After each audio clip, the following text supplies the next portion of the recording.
มื้อนี้ก็เป็นอีกมื้อหนึ่งเนาะพี่น้องเอ้ยที่ว่าทางการจัดตั้งบ้านทางงอนได้ระดมกำลังพ่อแม่ประชาชนภายในหมู่บ้านของเฮามา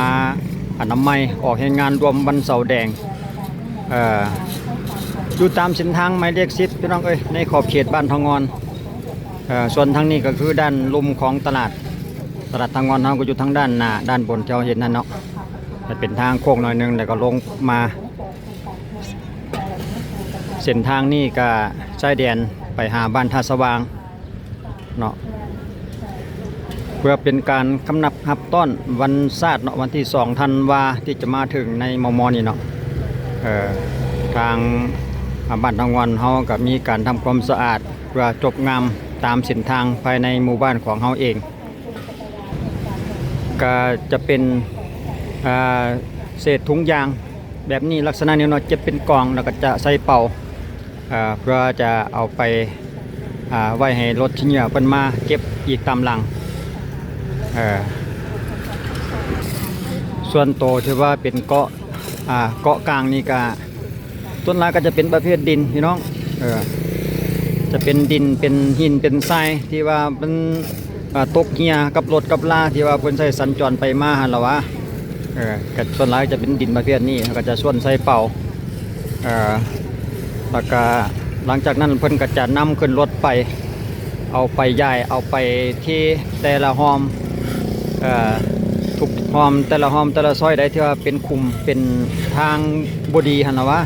เพิ่นก็จะเก็บไปเพื่อเอาไปหยอดใส่มันเพราะว่ามันเป็นแบบประเภทดินเป็นดินเป็นทรายแดก็รวมแรงรวมใจกันพี่น้องภายในหมู่บ้านของเขาเองเนาะเพื่อความสะอาดจบงาม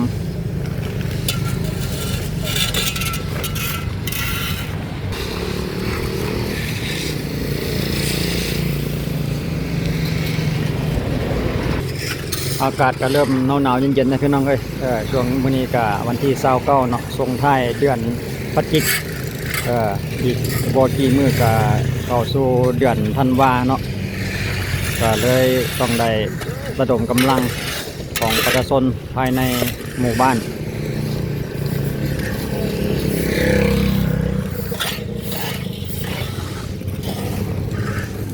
ทางจุดก็เป็นแบบเป็นหญ้าได้ก็มีปนเปไปการอนามัยลักษณะนี้เขาก็จะเฮ็ดอยู่เรื่อยพี่น้องยิงตามสภาพความเป็นจริงเนาะทางว่าเพื่อนหลายเพิ่นก็จะระดมกำลังของประชาชนต่อให้งานแบบนี้ทุกๆแต่ละเดือนเนาะส่วนทางแถวหน้าก็มีทาง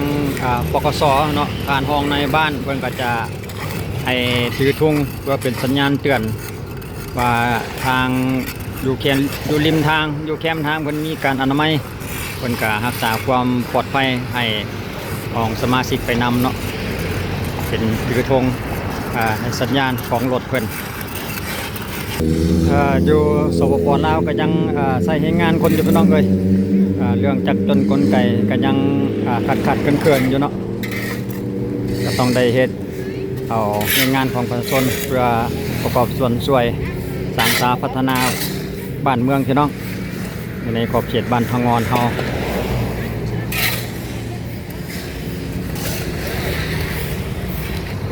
โอ้ปกสบ้านนี่ก็มาประกอบส่ว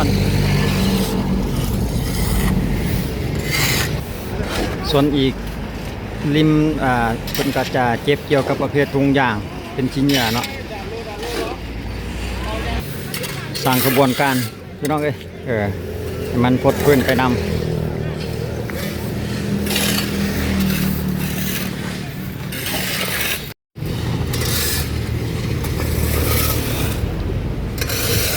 โอ้นำพาลูกบ้านนี่ท่านนายบ้านพี่น้องนายบ้านลงมือเองเลยท่านกองมันนี่พวกลีลาการท่วมดินของนายบ้านก่อน โอ้คือเยอะล่ะนายบ้านนำพาลูกทีมลูกหน่วยลูกบ้านออกงานคือว่าเอาหันยังหนุ่มยังน้อยอยู่เนาะสำหรับนายบ้านทางงอนเฮา เดี๋ยวเนาะจะเป็นดินแบบนี้ส่วนหลายเอาไปลงตามห้อมตามอันนี้นี่ก็ที่เหมาะสมอยู่หรอกโอ้รถก็ได้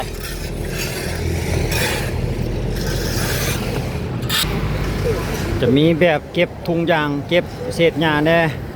แล้วก็เกี่ยมเป่าเอาเป่าไปใส่แผนกเก็บจับเป่าอันนี้นะจับเป่าเพื่อ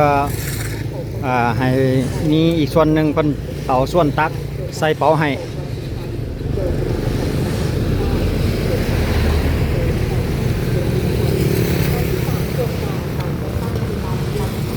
ใกล้จะถึงจุดหมายแล้วรู้สึกว่าจะใกล้ๆเขตท่าสว่างได้แล้วเนาะสำหรับจุดนี้นี่อันนี้ก็แม่นห้องในบ้านนำพาลูกน้อยที่กันห้องในบ้านทางงอนนี่พี่น้องเอ้ยแนวหนาแนวอันนี้ก็ห้องในบ้านคือกันนี่นะนำพาอยู่แถวหน้าเลยสำหรับห้องในบ้านเพื่อนทีมงานการจัดตั้งบ้านทั้งนั้นเลยพี่น้องกดเพื่อนออกกระบวนการเพื่อกำนับครับต้นวันศาสตร์วันที่2 ธันวาครบรอบ50 ปีสำหรับรถคันนี้ก็แมนรถของหน่วยงานของเขาเองพี่น้องเพื่อจะมาไล่เก็บเป่าเป็นของปกสบ้านจำปาทองนี่นั่นเพื่อจะไปไล่เก็บกระสอบทรายที่ว่าเพื่อนใส่กระสอบไว้นั่นเองเนาะ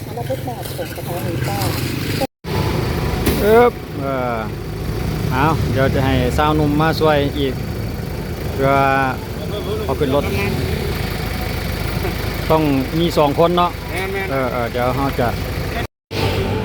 คันนี้ก็เป็นอีกคันหนึ่งมาช่วยเหลือแกเป่าดินขึ้นเพื่อเอาไปลงสู่หอมใส่ทางถอยหลังเอาคันนี้นะเมื่อกี้นี้มันลัดอยู่เกิงกลางพอดีก็เลยได้ถอยหลังเก็บน้อยหนึ่งเพื่อเอาไปถมบางเทื่อเพิ่นอาจจะเอาไปลงทางหน้าบ้านเพิ่นก็เป็นไปได้สำหรับรถคันนี้นี่เนาะกับภายในหน่วยเฮาเองนี่แหละพี่น้องในบ้านเฮาเองก็ขอบคุณขอบใจทุกๆคนเนาะภายในบ้านทางงอนเฮาที่มาประกอบส่วนเอาใจใส่กันเพื่อสร้างสรรค์พัฒนาให้มีความสะอาดจบงามภายในบ้านเฮาเองแหละพี่น้องเอ้ยสมเสยอาศัยเศร้านมผู้มันนั่นเข้มแข็งผู้มันแข็งแห้งหามกระสอบทรายขึ้นรถนี่เนาะเป็นทรายเป็นเศษหินพี่น้องเอาไปถมทางกับเหมาะสมอยู่โอ้กินน้ำมาพักกินน้ำไปน้ำป้อนเข้าไปให้โซเฟอร์คุณเอาถึงเวลานี้ก็จะใกล้จะสำเร็จแล้วเด้มี2 คัน 3 คันมานำการพูดอันนั้นอีกคันหนึ่งกำลังเอาลงไว้ริมทางตัวนั้นนะเพิ่นเอาลงใส่ไปถมทีอยู่นะหัวเพิ่น